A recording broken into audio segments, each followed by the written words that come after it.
Kemudian untuk guru kelas ini adalah kurang 2032 teman-teman. Nah, sangat banyak sekali ya. Kemudian untuk guru penjas orkes ini kurangnya ini adalah 559. Sehingga untuk penempatan guru P3K yang ada di SD saja ini adalah ada sekian ini. Nah, inilah usulan formasinya. Baiklah, assalamualaikum warahmatullahi wabarakatuh, sobat-sobat calon guru, selamat datang di channel calon guru. Sobat semuanya, pada video ini kita akan berbagi update informasi terbaru dari Pemda, yaitu kabar gembira dari Pemda berikut ini, yang mana mengusulkan formasi P3K guru tahun 2022 ini hampir 4.000 kuota teman-teman. Yang mana di sini tentunya bukan hanya bisa mengakomodir dari teman-teman yang lulus passing grade, baik itu dari THK 2, guru honorer sekolah negeri, lulusan PPG, dan juga guru honorer swasta. Bahkan inilah merupakan suatu kabar gembira dengan banyaknya usulan formasi yang akan diusulkan, yaitu di sini nanti termasuk juga bagi pelamar umum dan juga pelamar prioritas. Ini adalah masuk dalam kategori yang sangat aman. Dan dipastikan dengan mekanisme usulan formasi yang seperti ini, semua guru honorer daerah ini nanti akan diangkat semua ya pada P3K guru tahun 2022 ini. Bagaimanakah informasinya? Silahkan simak video ini sampai selesai. Namun sebelum kita lanjutkan, perlu saya ingatkan bagi teman-teman yang mungkin baru pertama kali menemukan channel ini, silahkan klik tombol subscribe-nya dan aktifkan notifikasi loncengnya, sehingga nanti jika ada update video terbaru, teman-teman tidak akan ketinggalan informasi. Baiklah sobat semuanya, kunci utama dari untuk TK mekanisme seleksi ASN P3K 2022 ini nanti bisa berjalan dengan lancar dan bisa mengakomodir dari teman-teman guru honorer inilah dengan ketersediaan formasi yang ada di masing-masing Pemda. Yang mana di sini dimulai dari yang pertama untuk penempatan guru yang lulus passing grade jika ada formasi ya. Kemudian jika masih ada formasi lagi, maka bisa berlanjut ke seleksi yang kedua, yaitu seleksi kesesuaian dan juga verifikasi. Kemudian jika masih tersedia formasi lagi, akan dilanjutkan yaitu mekanisme seleksi yang ketiga, yaitu dengan tes CAT UNBK, yang mana di sini diperuntukkan bagi teman-teman pelamar umum. Dengan kondisi awal dari pengusulan formasi yang masih sangat minim dari masing-masing Pemda, makanya beberapa waktu lalu telah disampaikan juga, yaitu dikatakan bahwa terdapat beberapa daerah yang sudah masuk dalam kategori aman, kemudian aman, tidak aman, dan juga sangat tidak aman. Tentunya kalau misalkan daerah kita termasuk dalam kategori yang aman, bahkan tidak aman, apalagi sangat tidak aman, maka untuk mengakomodir dari yang lulus passing grade pun ini nggak akan bisa terpenuhi. Sehingga dari kondisi tersebut, dari panitia pusat ini dengan melihat bahwa pengusulan formasi yang masih cukup minim, telah menerbitkan kembali yaitu aplikasi informasi untuk usulan kebutuhan tahun anggaran 2022, yang mana di sini telah disampaikan yaitu untuk penjadwalan untuk penginputan dari aplikasi tersebut adalah telah dibagi ya pada masing-masing daerah. Nah di sini ada kabar gembira bagi teman-teman yang berdomisili atau bekerja sebagai guru honorer yang berada di daerah Kabupaten Bojonegoro, teman-teman. Ya, mana di sini kalau misalkan ketika dulu dirilis ya ketika dirilis dari hasil usulan formasi untuk 2022, maka di sini Kabupaten Bojonegoro Jawa Timur ini termasuk dalam daerah dengan kuota formasi 2022 yang lebih kecil daripada peserta yang sudah lulus passing grade.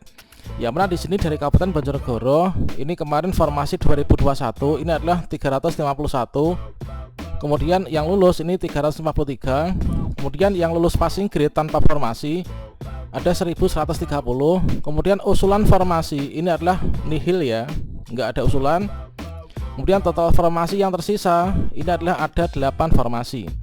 Nah, kemudian setelah lambat laun berjalannya waktu, ternyata di sini membuat sebuah kabar gembira bagi teman-teman guru honorer yang ada di sana.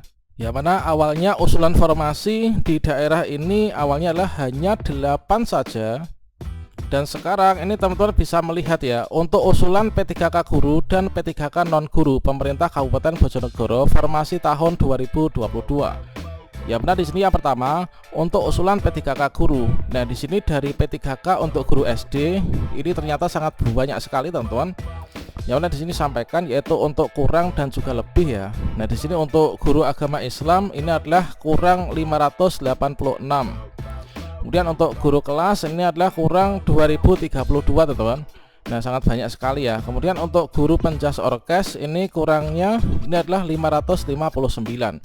Sehingga untuk penempatan guru P3K yang ada di SD saja ini adalah ada sekian ini. Nah, inilah usulan formasinya, yaitu kurang 3177. Ini adalah baru dari yang guru SD.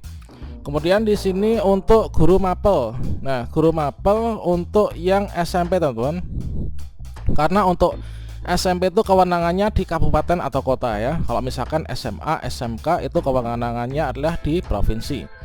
Nah, untuk P3K guru SMP, di sini untuk guru agama Islam ini adalah ada 64, guru bahasa Indonesia ada 100, kemudian guru bahasa Inggris ini adalah 22 ya, sudah ini. Kemudian untuk guru bahasa Jawa, kemudian untuk guru bimbingan konseling, kemudian guru bimbingan TIK, kemudian untuk guru IPA, kemudian untuk guru IPS, kemudian untuk guru keterampilan atau prakarya ada sekian. Bahkan di sini adalah guru matematika ya. Kemudian guru penjas untuk SMP, guru PKN SMP, guru seni budaya. Sehingga di sini disajikan yaitu untuk SMP ini adalah kekurangannya minus 765. Nah, tentunya di sini kalau misalkan dijumlah untuk formasi P3K guru tahun 2022 ini ada 3177 ditambah 765. Sehingga kemungkinan besar untuk total formasinya yang diusulkan di kabupaten ini ada sekitar 3942, teman-teman. Artinya mendekati angka yaitu 4000. Nah, tentunya kalau misalkan nanti formasinya seperti itu akan banyak sekali teman-teman yang bisa diangkat semua ya menjadi ASN P3K di tahun ini. Bukan hanya pelamar prioritas saja, bahkan dari teman-teman pelamar umum pun kemungkinan besar ini akan bisa diangkat. Kemudian di sini juga disajikan yaitu untuk usulan P3K non guru, teman-teman. Nah, di sini untuk P3K non guru di sini langsung ditulis ya untuk jumlah kebutuhannya. Nah, di sini untuk dinas kesehatan dari dokter umum ini adalah kebutuhannya ada 16, dokter gigi ini kurang 8 ya kebutuhannya. Kemudian perawat induk ini 131. Kemudian bidan induk 113, kemudian kesehatan masyarakat, apoteker, nutrisionis, sanitarian, kemudian analis, kemudian perawat Ponkesdes, kemudian tenaga sistem informasi kesehatan, ada analis perencanaan program, analis kepegawaian, promotor dan lain sebagainya. Kemudian langsung disampaikan juga untuk jumlah kebutuhan yang ada di RSUD Dr. R. Sosodoro. Ini ya. Di sini jumlah kebutuhannya ini telah disampaikan juga untuk penyuluh kesehatan, kemudian administrator kesehatan, kemudian apoteker, dokter spesialis dan lain sebagainya. Tentunya termasuk dari teman-teman tenaga kesehatan ini juga banyak sekali ternyata untuk formasinya. Kemudian ada di RSUD Padangan. Nah, ini teman-teman memerlukan dokter, kemudian perawat yang S1 juga diperlukan, kemudian perawat yang D3 juga diperlukan, kemudian apoteker dan lain sebagainya. Inilah merupakan, nah ini kemudian untuk RSUD Sumberjo, kemudian Dinas Ketahanan Pangan dan Pertanian, Dinas Peternakan dan Perikanan. Kemudian nah ini ya total formasinya sangat banyak sekali, teman-teman. Nah, tentunya kita berharap juga untuk di daerah teman-teman semuanya ini bisa mendapatkan formasi yang banyak seperti ini ya. Sehingga nanti untuk harapan kita menjadi ASN P3K di tahun 2022 ini nanti bisa segera terwujud.